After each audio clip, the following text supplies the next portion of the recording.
تیری عبادت کریں گے، تجھ پر ایمان لے کے آئے، تیرے سے مانگیں گے، تیری ناشکری نہیں کریں گے، تیری اللہ کفران نعمت نہیں کریں گے، تیرے سے مانگیں گے، تیری سے معافی مانگیں گے، تیرے سے مدد مانگیں گے۔ ابھی تو یہ سارے وعدے یہاں کر کے گیا اور مسجد سے جب باہر نکلا تو کہہ رہا ہے کمائے گا نہیں، کہاں سے کھاؤں گا؟ اللہ اکبر۔ میرے عزیز اس وقت بیٹھ کے کہہ رہا ہے اللہ اکبر، اگر بارش آ گئی تو فصل کا بیڑا غرق ہو جائے گا۔ اے بندے، یہ بارش ہوتی کون ہے؟ یہ پانی کا قطرہ بھی میرا محتاج، سمندر بھی میرے محتاج، سات بر اعظم بھی میرے محتاج ہیں، سارے کے سارے میری محتاجگی مانتے ہیں، سارے کے سارے مجھے اپنا رب مانتے ہیں، سوائے تو مجھے اپنا رب نہیں مانتا۔ تو کہتا ہے میں حاکم ہوں، کبھی کہتا کمبو ہوں، کبھی کہتا امان ہوں، کبھی کہتا پریشان ہوں، کبھی کہتا ہے ملک ہوں، کبھی کہتا سید ہوں، کبھی کہتا صدیقی فاروقی عثمانی علوی ہوں، کبھی کہتا ہاشمی ہوں، کبھی کہتا حسینی ہوں، کبھی اپنے آپ کے کچھ القاب دیتا ہے۔ میری بے تو سن، تیری اوقات جتنی بھی اونچی ہو جائے، لاکھوں کا مالک، کروڑوں اربوں کا مالک ہو جائے، مربوں کا مالک ہو جائے، مارکیٹ کا مالک ہو جائے، بلڈنگوں کا مالک ہو جائے، کاروں جہازوں کا مالک ہو جائے، لیکن میرے کھاتے میں تو کیا ہے؟ یا ایھا الناس انتم الفقراء الی اللہ۔ تو وزیر اعظم بن جا، تو ملک پاکستان کا حکمران بن جا، جب تک میرے آگے فقیر بن کے جھولی نہیں پھیلائے گا میں اللہ کی مدد زمین پر نہیں آئے گی۔ جناب مدنی کریم صلی اللہ تعالی علیہ وسلم احرام کی حالت میں دو چادریں باندھ کر بیت اللہ کی دیواروں کے سائے میں رو رہے۔ کسی نے کان لگا کے سن لیا، نبوت کی زبان سے آواز آ رہی تھی، اے اللہ ساری دنیا میرے دروازے پر، میں محمد فقیر بن کے آج تیرے دروازے پر آ گیا ہوں۔ 13 سال مکے کی زندگی کے اندر پہلے یہ بتلایا، چمڑے ادڑ گئے، مارے پڑ رہی ہیں۔ میرے عزیزو، سیدنا بلال حبشی رضی اللہ تعالی عنہ، رب اکبر کی قسم ہے، سارے جل جیم والے میرے بھائیوں، قاری یاسین طارق قاری صاحب کی دعوت پر آنے والے، تم بلال کے قرض کو ادا نہیں کر سکتے۔ میرے عزیزو، آج آپ کو مجھے روزے کی توفیق ملی، کوئی بستر پہ بیٹھ کے کھائے گا، قرآن کی تلاوت مسجد میں آ کے کرے گا، کوئی اپنے گھر میں کرے گا، کوئی ایسی کی ٹھنڈی ہواؤں میں کرے گا، لیکن بلال تیرے کیا کہنے ہیں؟ ادھر بلال قرآن سنایا کرتا، ادھر بلال کے جسم سے چمڑا ادھڑا کرتا تھا۔ امیہ آیا اور آ کے کہنے لگا، او میرے بھائی ابن خلف، تیرے سے یہ بلال ہی نہیں سنبھا جاتا۔ انہوں نے کہا کروں کیا، مار مار کے تھک گیا، باز نہیں آتا۔ انہوں نے کہا ٹھہر، تیرے ہاتھ میں کیا؟ انہوں نے کہا اتنی سی رسی۔ کہا میں نے پڑھا۔ حضرت بلال حبشی رضی اللہ تعالیٰ عنہ کے سر سے پکڑا، رسی گردن کے نیچے کر دی اور ایک بٹا ادھر ایک بل ادھر دے دیا۔ اپنے بھائی کو کہنے لگا ذرا یہ ذرا ادھر رسی کا کنارہ پکڑیو، گاٹھ باندھ کے گرا باندھ کے رسی کا کنارہ پکڑا دیا۔ ادھر سے امیہ نے کنارہ پکڑ لیا، یہ کھینچی۔ ان کو میرے عزیزوں ان کا کلیجہ ٹھنڈا نہ ہوا، ان کو ترس نہ آیا۔ آگے دونوں بھائی بڑے، ایک بھائی نے اس گال پر ہاتھ رکھا، پاؤں رکھا، ایک بھائی نے اس گال پر اس کلے پہ پاؤں رکھا، اور دونوں نے پیروں کا زور لگا کر جب رسی کو چھینا کھینچا، بلال حبشی رضی اللہ تعالیٰ عنہ کی آنکھیں باہر آ گئیں، اتھو چڑھ گیا۔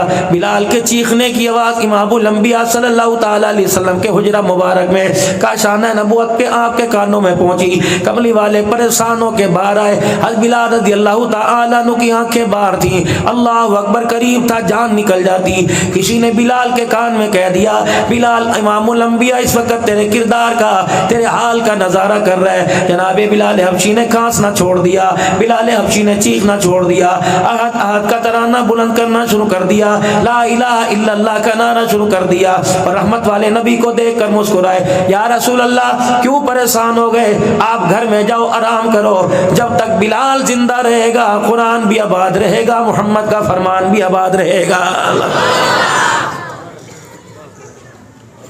ادھر سیدہ سمیہ رضی اللہ تعالی عنہ کہتی ہے میرا دروازہ بجا، میں سمجھی میرا گھر والا روٹی لے کے آئے گا، دودھ دہی لے کے آئے گا، بچوں کے ناشتے کا سامان لے کے آئے گا۔ جب میں نے دروازہ کھولا، آسمین وائل دروازے پہ کھڑا تھا، کہا سمیہ تجھے ابو جہل بلا رہا۔ میں نے کہا میرے سے اسے کیا واسطہ، میرا دین علیحدہ، اس کا نظریہ علیحدہ، میرا کلمہ علیحدہ، اس کی سوچ علیحدہ۔ کبھی ہاں نہ میں باتیں چل رہی تھی، جاؤں نہ جاؤں کے بارے میں سوچ رہی تھی، مجھے بالوں سے پکڑ کے زمین زمین پہ گھسیٹ دیا اور گلی میں سے گھسیٹتا مکے کے چوک میں لایا. نظارہ کچھ اور تھا. گائے کی کھال نے زمین کے اوپر بچھا رکھی تھی. ایک کھال میں میرے بیٹے کو لپیٹ دیا, دوسرے کھال میں مجھے لپیٹ دیا, تیسرے میں میرے چھوٹے کو لپیٹ دیا, اور اوپر سے کھالوں کے منہ کو بند کر کے سینہ شروع کر دیا. ان چودھریوں نے اپنے ایک ہاتھ سے اس کھال کو ہمارے جسموں کو اٹھایا, مکے کے بلند پہاڑوں کی چوٹیوں پہ لا کے رکھ دیا. جیسے دن چڑھا 12-1 بجا, سکر دوپہر کا وقت ہوا, پتھروں سے آگ نگلنے لگی. سمیہ کہتی ہے کھال کے اندر میرا چمڑا ابلنے لگا. اللہ اکبر. جب میرا چمڑا ابل رہا تھا, مکے کے سردار کہہ رہے تھے نظریہ بدل لے, سوچ بدل لے, ایمان بدل لے, تجھے یہاں کی حکومت ملے گی, بادشاہت ملے گی, یہاں کا مال ملے گا, دولت و دنیا ملے گی. رب اکبر کی قسم. میں نے پوچھا سمیہ بتا پھر تو نے اس حالت میں کیا کیا؟ میں نے کہنے لگی میں نے ابو جہل کا چہرہ دیکھا اور میں نے کہا مار کتنا مارے گا, دبا کتنا دبائے گا, کھلڑی ادھیڑ کتنی ادھیڑے گا. مار مار کے ہماری رگوں میں سے تو خون نکال سکتا ہے, لیکن سینے سے عشق رسول نہیں نکال سکتا.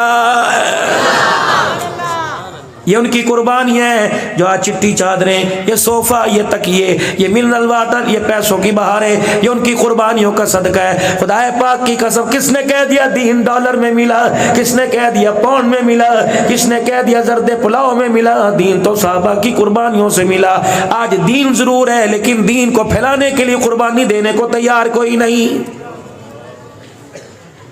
قرآن بھی وہی, نبی کا فرمان بھی وہی ہے, حدیث بھی وہی ہے, کلمہ بھی وہی ہے, نماز بھی وہی, لیکن قربانی دینے والا کوئی نہیں. میں کہہ رہا ہوں آپ کا کام ہے, آپ کہہ رہا ہوں مولویوں کا کام ہے. اسی جھگڑے کے اندر زندگی آپ بھی ہار گئے, زندگی کی بازی میں بھی ہار گیا. نتیجہ کیا نکلا؟ 0/0. نہ میرے عزیزوں نہ مجھے کلمہ اللہ نہ کرے, نہ آپ کو کلمہ اللہ نہ کرے نصیب ہو رہا ہے. جاؤ جا کے قبرستان میں اپنے دادوں سے, اپنے بابوں سے, اپنے رشتہ داروں سے, اپنے وسیبیوں سے, اپنے اہل محلہ سے, اپنے لین دین والوں سے جا کے پوچھو, بتا کیا بنا؟ کہنے لگا کمکوں میں زندگی گزارنے والوں, فانوسوں میں زندگی گزارنے والوں, سولر UPS جنریٹر لائٹوں میں زندگی گزارنے والوں, یہاں کے لیے بھی ایک بلب لے کے آنا. رب اکبر کی قسم ہے, جب سے پڑا ایسا اندھیرا قبر میں ہے, اللہ اکبر, اس اندھیرے کی وحشت نے مجھے سانس لینے کے قابل بھی نہیں چھوڑا ہے. آج میرے پیارو, میں تمہیں یوں نہیں کہتا کہ وہاں کوئی جنریٹر لے جاؤ, میں نہیں کہتا وہاں کوئی سولر, کوئی ٹرانسفارمر لے جاؤ, میں نہیں کہتا فانوس لگوا لو, ایک بلب لگا لو. وہ بلب کیسے ملے گا؟ جاؤ محلے میں کوئی ایسا گھر تلاش کرو جس کے پاس روزہ رکھنے کی طاقت ہے, لیکن کھانے کے لیے کچھ نہیں, سحری کے لیے کچھ نہیں, افطاری کے لیے کچھ نہیں. نہ دے مدرسے والوں کو, اپنی بہن کو دے دے, اپنے بھائی کو دے دے, اپنی امی کو دے دے, اپنے ابو کو دے دے. رب اکبر کی قسم ہے, یا رسول اللہ صلی اللہ تعالی علیہ وسلم, میں نے علماء اکرام سے سنا, ایک اللہ والے فرما رہے تھے کہ اللہ کے نبی سے پوچھا, اللہ کے نبی, اللہ کے رستے میں خرچ کرنے سے زیادہ بھی کہیں خرچ کرنے سے اجر ملتا ہے؟ رحمت عالم صلی اللہ علیہ وسلم نے فرمایا ہاں, اللہ کے رستے میں خرچ کرنے سے زیادہ کہیں خرچ کرنے میں اللہ اس سے زیادہ اجر عطا فرماتا ہے. کہ اللہ کے نبی وہ کون سا راستہ؟ فرمایا ماں باپ کے اوپر خرچ کرنا اللہ کے رستے میں خرچ کرنے سے زیادہ افضل ہے. جلے جیم والوں میں یہاں ایک بات عرض کر کے جاؤں گا, پتہ نہیں تمہارے دل کو بھاوے یا تمہیں اچھی لگے بری لگے. قرآن خوانیاں ہوتی ہیں, سیٹھ صاحب مر گئے, چودھری صاحب مر گئے, اللہ سب کو زندگی عطا فرماوے. میرے عزیزو, آخری مرحلہ ادھر دعا. اتنی افسوس کی بات ہے کہ آپ مرنے والے کی دعا میں شامل ہونے, مغفرت کے لیے آئے نا. مولوی صاحب دعا لمبی کرنا, ادھر دعا ہو رہی, ہڑ ادھر روٹی شروع ہو گئی. 2 منٹ, جب 4 گھنٹے انتظار کیا, 2 گھنٹے اور کر لو. کھائے گا وہ جس کے مقدر میں نہیں, اس کے دروازے پہ لے جاؤ تب بھی اسے نصیب نہیں ہوگا. ادھر دعا اور ادھر کھانا. خدا کے واسطے یار, اللہ کہیں گے یہ تو ان کی اپنی بخشش گھاٹے میں پڑ گئی, دوسرے کو بخشا ہونے آئے. پھر اس سے پہلے ایک اور کام ہوتا ہے, ناراض نہ ہونا. پتہ نہیں یہ شریعت میں جائز ہے کہ ناجائز ہے, پتہ نہیں میرے عزیزو یہ اچھا برا, لیکن میرے تو بڑا بھائی جب سے سنا ڈر لگنے لگ گیا, اور کوشش کرتا ہوں اللہ اکبر اس معاملے میں میں شامل نہ ہوں. تیرے علماء کرام ہیں, اپنی ذمہ داری پہ کر لو.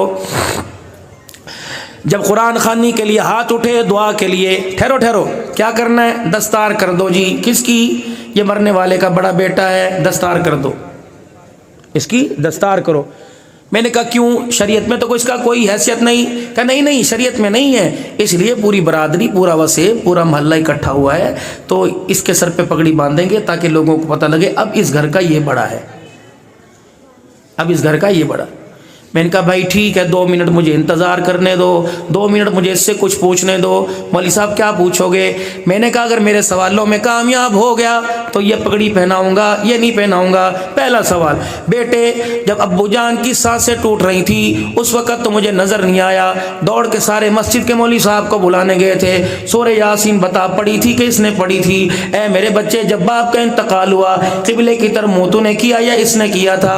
میرے بچے جب بتا ابا جان کو غسل دینے کا وقت آیا اس وقت کمرے میں مجھے تو آپ نظر نہ آئے، میرے بچے جب باپ کے کپڑوں سے جسم سے کپڑے اتارنے کا وقت آیا اس وقت آپ نظر نہ آئے، پیشاب روڑوں سے استنجا کرنے کا وقت آیا تیری شرمگاہ کو، تیرے باپ کی شرمگاہ کو میں نے ہاتھ لگایا، چاہیے تو تھا تو مجھے نظر نہ آیا، باپ کے جسم پر صابن میں نے ملا آپ نے نہ ملا، غسل کے بعد کفن میں نے پہنایا آپ نے نہ پہنایا، جنازگاہ میں آگے آگے بڑھا آپ نہ گئے، مصلی پہ جنازہ پڑھانے کے لیے میں کھڑا ہوا آپ نہ آئے، قبرستان میں قبر میں اتارنے کے لیے میں آگے بڑھا آپ نہ آئے، قبر کے اوپر مٹی ڈالنے کے بعد الف لام میم کا پہلا رکوع، سورہ بقرہ کا آخری رکوع پڑھنے کے لیے قاری صاحب کو بلایا آپ نہ آئے۔ اللہ اکبر، 4 دن سے باپ مرا، تیرے سر پر قرآن رکھ کے کہتا ہوں بتا کتنے باپ کے لیے سپارے پڑھے، کتنا باپ کے لیے درود شریف پڑھا، کتنا باپ کے لیے اللہ کو رات کو رو کے دکھایا؟ اگر ان میں سے 0.0 نظر آئے تو رب اکبر کی قسم ایسی گستاخی نہ کیا کرو، تم ایسے کہ سر کے اوپر پگڑی باندھ رہے ہو، جو باپ کے لیے دعا نہیں کر سکتا وہ اس کی قبر کا وارث کیسے بنے گا؟ چلو چھوڑو اسے بھی۔ میں نے کہا پگڑی باندھوں گا، ساری برادری ذرا 5 منٹ بیٹھ جاؤ، مجھے بیوہ سے ملنا ہے، مولوی صاحب وہ عدت میں ہے۔ میں نے کہا دیوار کھڑی کر دو، 36 پردے حائل کر دو، میں چپکے سے جا کے ملوں گا، خیر تو ہے؟ میں نے کہا اس کی بیٹی ہے کہاں؟ میں نے کہا میں نے اس سے بھی ملنا ہے۔ مولوی صاحب خیر تو ہے؟ ادھر بیوہ میری امی بیٹھ گئی، ادھر میری دھی میری بیٹی بہن بیٹھ گئی۔ میں نے کہا خالہ تیرے سب سے بڑے بیٹے کو تمہارا وارث تمہاری خوشیوں کا، تمہارے ارمانوں کا، تمہارے گھر کا، تمہاری جگیر کا، تمہارے حصے کا وارث بنایا جا رہا ہے، تیری اجازت ہے؟ کہنے لگی بھائی یہ تجھے کس نے کہا؟ میں نے کہا پھپھے نے کہا، تیرے جیٹھ نے کہا، تیرے دیور نے کہا، تیرے سسر نے کہا، تیرے فلانے نے کہا۔ انہوں نے کہا بھائی تمہاری مرضی۔ عبدالحنان ایک بات کروں؟ میں نے کہا جی میری باجی۔ کہا 4 دن پہلے کی بات ہے، 4 دن پہلے کی بات ہے، رات کو 1 بجے گھر آیا تھا، پھوں پھاں کر رہا تھا، میری جرت نہیں تھی کہ میں اس سے پوچھوں کہاں سے آیا، میں نے تو صرف اسے اتنا ہی کہا تھا بیٹے تجھے یاد نہیں رہا، آج ابو کو ڈاکٹر کے پاس لے کے جانا تھا۔ مولوی صاحب اس نے مجھے ایسی جھڑکی دی میرا سر شرم سے جھک گیا۔ مولوی صاحب میں ڈرتی ڈرتی اس کی چرپائی کے پاس گئی اور میں نے جا کے کہا بیٹے جہاں تیری بہن کا رشتہ کیا آج وہ آئے تھے اور کہہ رہے تھے چاچا جی کی زندگی کا کوئی پتہ نہیں، آنکھ بند ہونے سے پہلے بیٹی کو لال جوڑا پہنا دو، ہم کچھ نہیں مانگتے۔ اللہ اکبر۔ کہا مولوی جی میں نے کوئی گناہ کیا تھا؟ میں نے تو اتنا کہا تھا۔ یہ اٹھا، اس نے یوں گھور کے دکھایا، میرا خون ہی خشک ہو گیا اور اپنے باپ کی چرپائی کی طرف منہ کر کے کہہ رہا تھا ایک یہ مصیبت گلے پڑی ہے، 9 تماشے اور شروع ہو گئے، میں کیا کروں، بڑا بیٹا بننا کوئی جرم ہے۔ دھاڑ کر کے دروازہ بند کیا، مولوی صاحب جب دروازے کی تھاڑ آئی میرا کلیجہ ٹوٹ گیا، میں ساری رات آنسوں سے روتی رہی۔ اب تیری مرضی، تو اس کے سر پہ پگڑی باندھ، پہلے اس نے باپ کی شوہر کی زندگی میں جوتے مارے، اب اور مارے گا، تیری مرضی۔ میں نے کہا بیٹی مجھے تیری ماں سے جواب مل گیا، تو بتا۔ میں نے کہا میری بچی بتا تیرے بھائی کو تیرا سرپنچ تیرا چودھری بنا دوں؟ کہنے لگی مولوی صاحب امی کی سنی اب میری سن۔ میں نے کہا کیا سناوے گی؟ کہ اللہ اکبر، کل صبح میں اس کے پاس آئی تھی اور میں نے تو یہی پوچھا تھا بھائی روٹی پہ گھی لگا دوں؟ اس نے یوں کر کے ٹکڑا زمین پہ پھینکا تھا۔ ان نے کہا میرے سامنے تم آتی ہو میری بھوک ہی ختم ہو جاتی ہے، اللہ اکبر، صبح صبح تمہارا چہرہ دیکھتا ہوں میرا موڈ ہی خراب ہو جاتا ہے۔ یہ روٹی پر لات مار کے چلا گیا، میرے ارمانوں کو توڑ کے چلا گیا۔ مولوی صاحب تیری مرضی۔ اللہ اکبر۔ کل یہ روٹی پہ بول رہا تھا، آج پانی کے گلاس پہ بولے گا۔ خدا کے واسطے پگڑی باندھنی ہے تو ماں کے سر پہ جا کے باندھ، بیوہ کے سر پہ جا کے باندھ، کہ جس کی بچیاں اس کے گوڈوں پہ سر رکھ کے پرسوں سے رو رہی ہیں امی ابو کہاں چلا گیا، ہمیں کہاں چھوڑ کے چلا گیا، یہ ماں روٹی نہیں کھا رہی، بچیوں کو دلاسا دے رہی ہے اور ایک سے کہہ رہی ہے بیٹی رو نا، میں ہوں میں ہوں میں ہوں۔ کیا کر رہے ہو میرے پیارو؟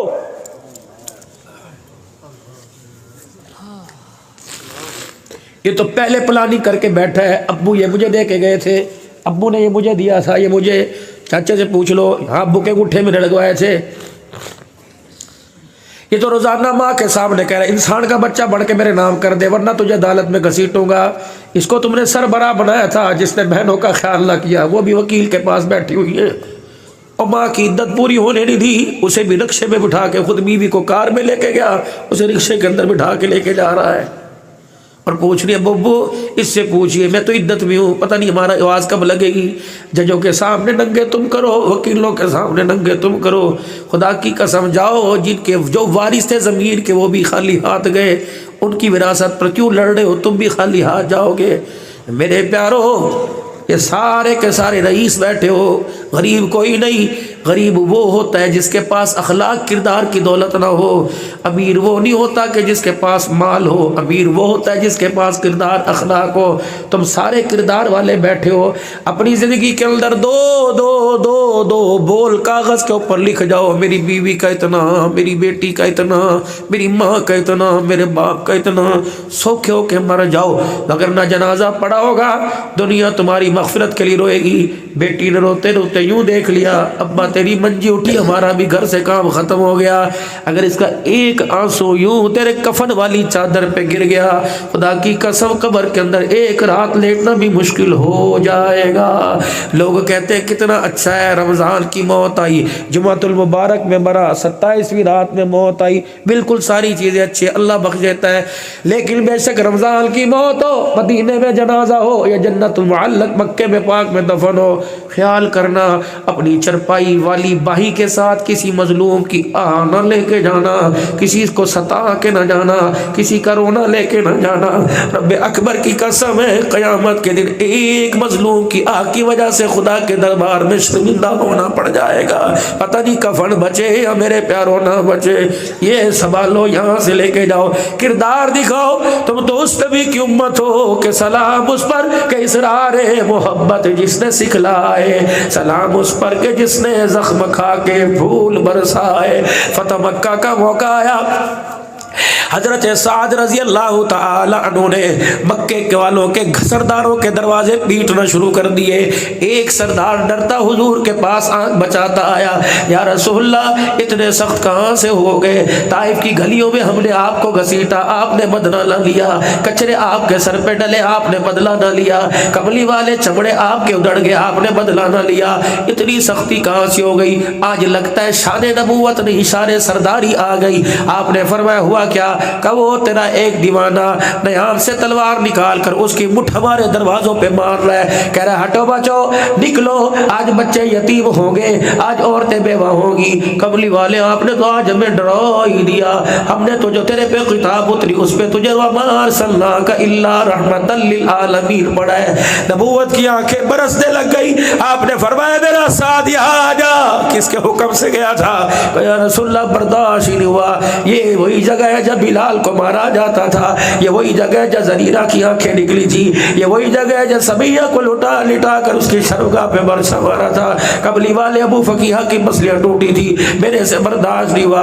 اللہ اکبر، نبوت والا ہاتھ سر پہ پھیرا، سینے پہ لگایا ہوگا، فرمایا اے میرے ساتھ ذرا ٹھہر جا، جل جل دروازوں کی کلڈی بجا کر تشدد کی دھمکیاں دے کے آیا، آپ انہی دروازوں پہ جا کے دستک دے، سر جھکا کے کھڑا ہو، اشارہ میری طرف کر دے کہ بے فکر ہو کے گھر سے نکلو، عورتیں بھی آ جاؤ، بچے بھی آ جاؤ، ہم اس نبی کے ساتھ آئے جو زحمت بن کے نہیں آیا بلکہ ساری کائنات کے لیے رحمت بن کے آیا ہے۔ کہاں سے لاؤں بے اخلاق؟ مولویوں کے اندر نہیں، دیلداروں کے اندر نہیں، پیروں کے اندر نہیں۔ میرے عزیزوں، ہماری ایسی زندگی بے رخی، ہم تو وہ گلاب ہیں، ہم تو وہ چمیلی ہے جس کی خوشبو ہی کوئی نہیں۔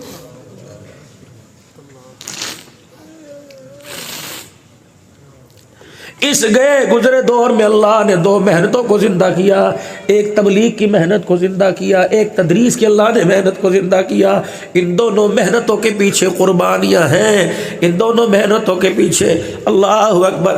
مولانا جمشید صاحب نور اللہ مرقدہ، میرے سے یار بولا ہی نہیں جاتا، میں کیا سنوں۔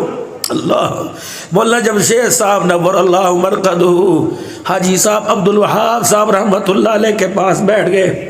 حاجی صاحب بچوں کی طرح رو رہے تھے، بوڑھے، اور ہاتھ کے اندر ایک پرچہ پکڑا ہوا تھا۔ حاجی عبد الوہاب رحمۃ اللہ علیہ نے مولوی جمشید صاحب رحمۃ اللہ علیہ کہنے لگے، حضرت جی کیا بات ہے، یہ کوئی کارگزاری ایسی آ گئی جس کی کارگزاری نے آپ کو رلا دیا؟ کہ نہیں حضرت بتاؤ تو صحیح، کس نے رکے میں کچھ کہہ دیا؟ کہ نہیں کہ بہت اصرار کیا، پیروں پہ ہاتھ لگائے۔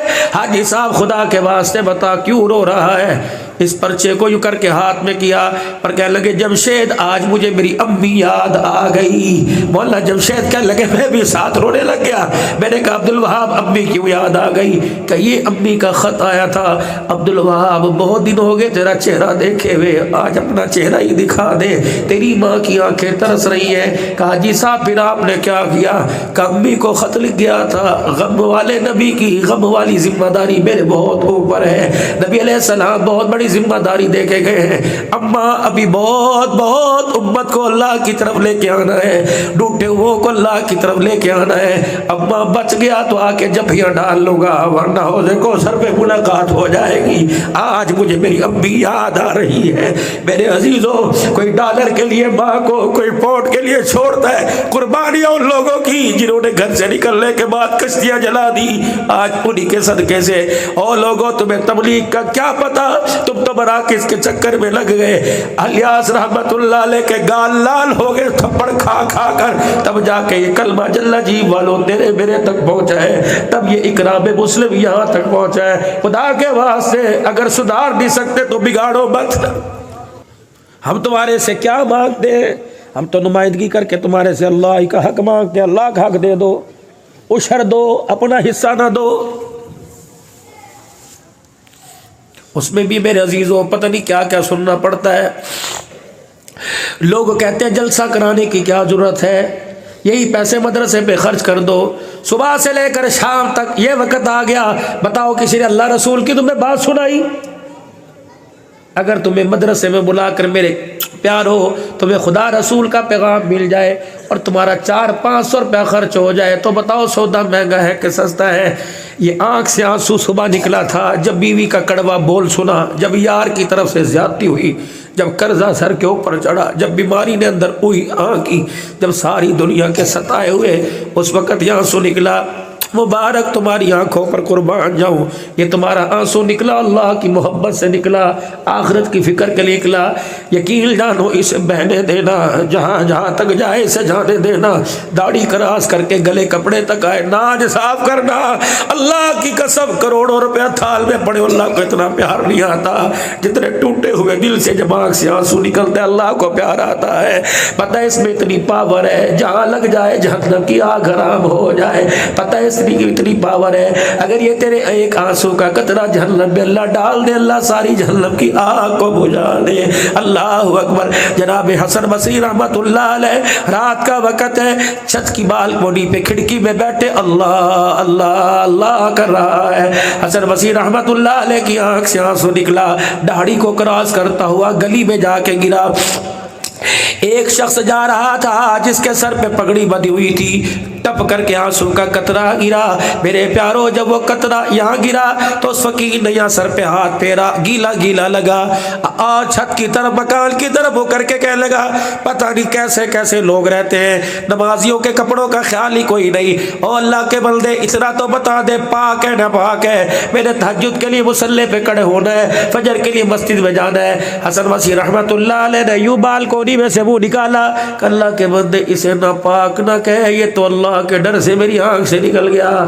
بندہ بھی قدردان تھا، بندہ بھی قدردان تھا۔ پگڑی کے بل کھولے اپنی بغل میں لپیٹ لیے، گھر گیا اور بیوی سے جا کے کہنے لگا آج تجھے سے ایک وعدہ لینا چاہتا ہوں، اگر مر گئی تو ماں، بچ گئی تو تیرے ذمہ ہے۔ کہ کیا؟ کہ جب میں مر جاؤں مجھے غسل دے لو، مجھے کفن پہنا دو، یہ پگڑی میرے کفن کے اندر رکھ دینا، قیامت کا دن ہوگا اللہ مجھ سے پوچھیں گے او بوڑھے کیا لایا؟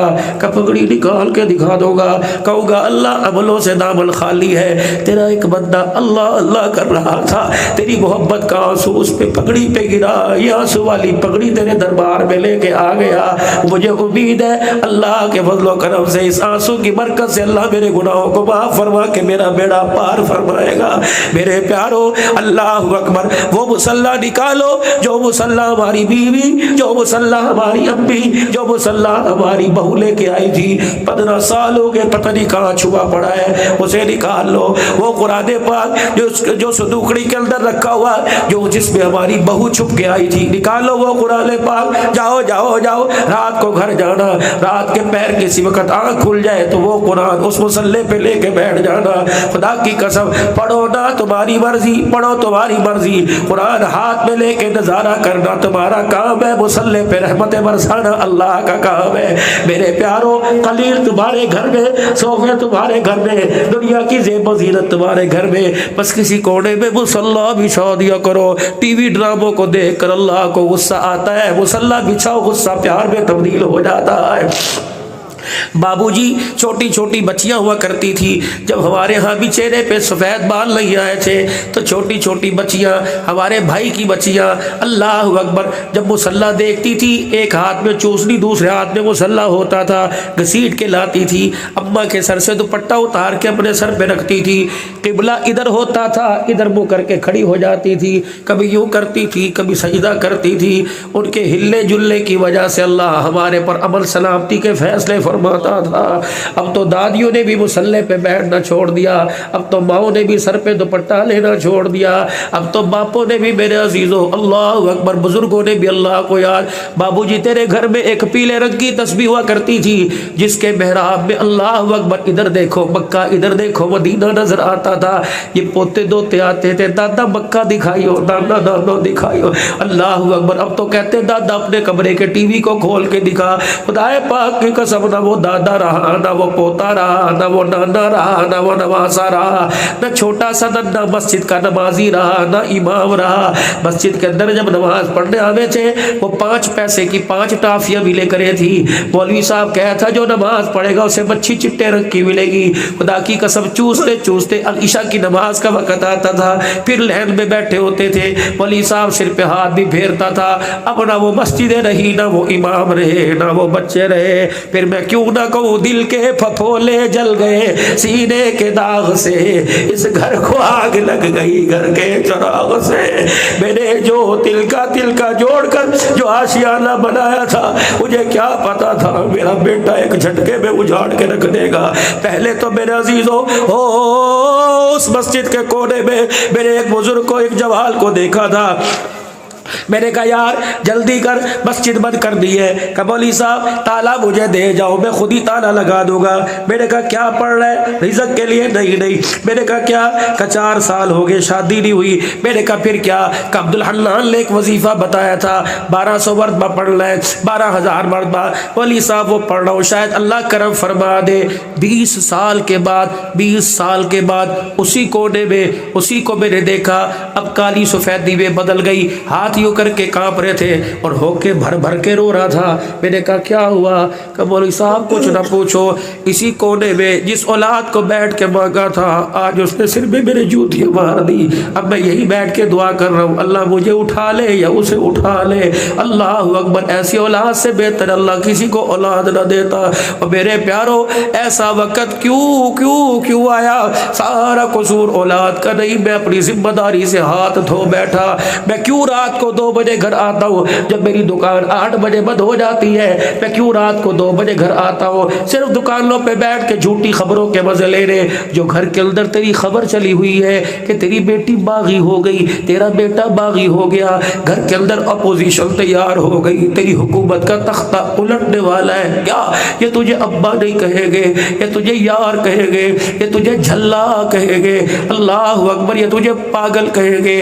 میں آج ہی ایک جلسے میں بیٹھا بیٹھا تھا، پیر رحمت الرحمان یہ کلیے کی کارگزاری سنا رہے تھے، فرما رہے تھے ہماری ایک جگہ چائے کی دعوت ہوئی، کسی بڑے آدمی نے دعوت کی، اب اس کے گھر میں چائے پینے کے لیے گئے، بہترین ڈاکٹر صاحب نے دسترخوان لگایا، وہ کونے کے اندر ایک بزرگ بیٹھے ہوئے تھے، کہنے لگے میرے ڈاکٹر صاحب سے پوچھا یہ بابا کون ہے؟ کہنے لگے ہمارے گھر کا مزدور ہے، چھوٹے بڑے کام کر دیتا ہے۔ کہنے لگے جب چائے پی کے واپس آئے تو رہبر کہنے لگا یہ مزدور نہیں، یہ ڈاکٹر صاحب کا باپ ہے، یہ اس لیے تعارف نہیں کراتا کہ بیٹا ڈاکٹر ہے، باپ جاہل ہے۔ جب یہ جھوٹے من گھڑت عہدے آسمان کی طرف جائیں تو پھر فصلوں میں برکت کہاں سے آئے گی؟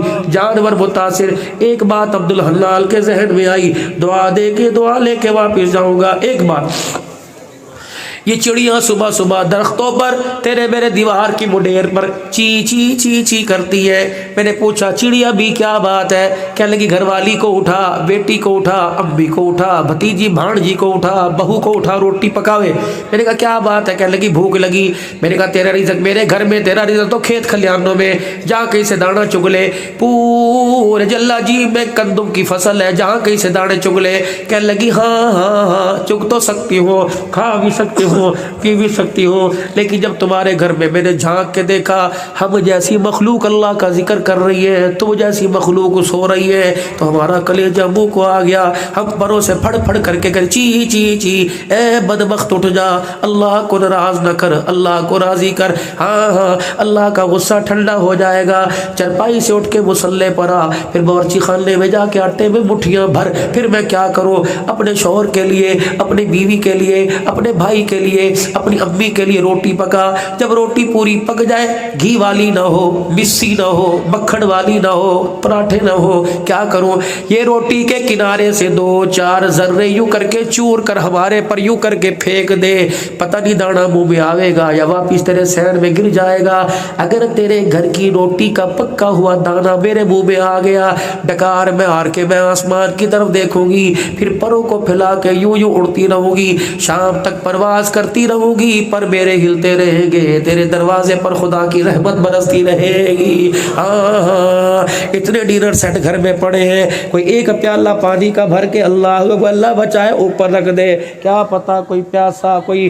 جانوروں کو صبح 4 بجے جب دودھ نکالو گے اس وقت پٹھے پانی دو گے، پھر 4 بجے مولوی صاحب آج تو گرمی بڑی تھی میں 16 گلاس پی گیا، جانور کو بھی پیاس لگی ہے، اس کا تیرے گلی کی بلی کو بھی میرے عزیزوں بھوک لگی ہے، تیرے گھر کے اللہ اکبر گلی کے کتے کو بھی بھوک لگی ہے۔ ہاں ہاں انصاف کر، ہمارے پہ صرف اللہ اس کے رسول کا حق نہیں، مخلوق خدا کا بھی ہمارے پر حق ہے۔ یہ موسم آ رہا ہے گرمی کا، اٹھاؤ خطبات دین پوری۔ مولانا عبدالشکور صاحب نور اللہ مرقدہ دین پوری فرمایا کرتے تھے جب حشرات الارض پھیل جائیں گے، کیڑے مکوڑوں کا ہجوم لگ جائے گا، سوچ سمجھ کے باتھ روم میں جائیو، سوچ سمجھ کے استنجا کریو، گلی کوچے میں کوچے میں کونے پہ سوچ سمجھ کے بیٹھیو، جہاں مچھر ہو یا کیڑے مکوڑے ہو بھگا دیو، اٹھا دیو۔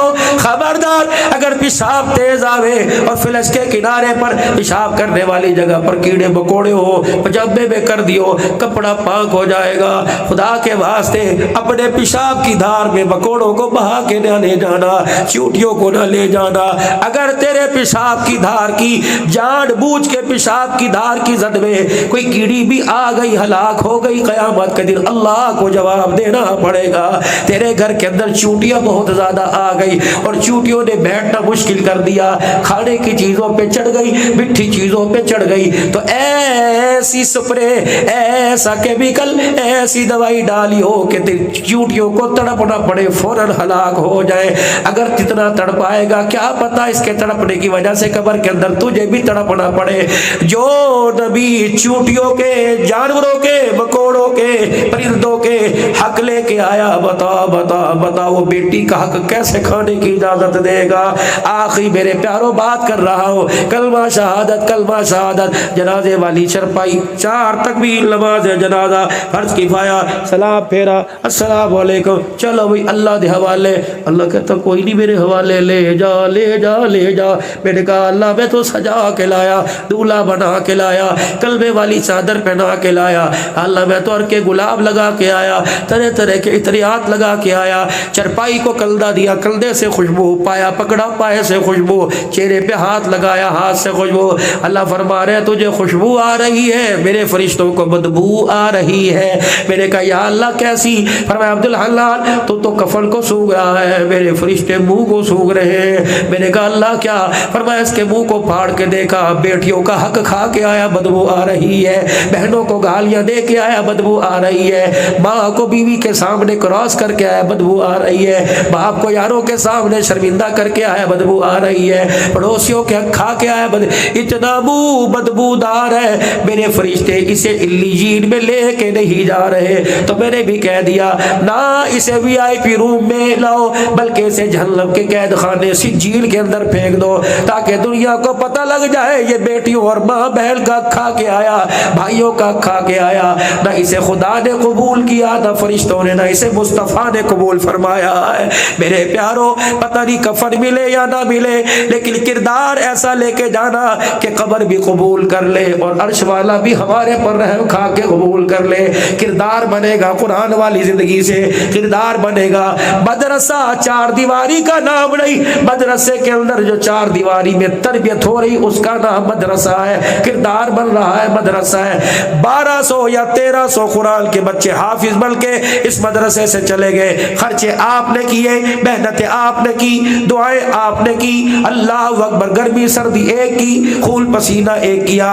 1200 میں سے چلو 300 بچے تو ہوں گے جنہوں نے مدرسے بنائے ہوں گے, 300 بچے تو ہوں گے جو مدرسوں میں بیٹھ کے پڑھا رہے ہوں گے, اور چلو 300 نہیں 100 بچے تو ہوں گے جو پڑھ کے آگے پڑھا رہے ہوں گے. پتہ نہیں کون تھے, کہاں سے آئے, کس کے تھے, لیکن وہ قرآن پڑھ رہے, دادے نے دیا تو قبر اس کی جنت کا باغ بن چکی ہے. اب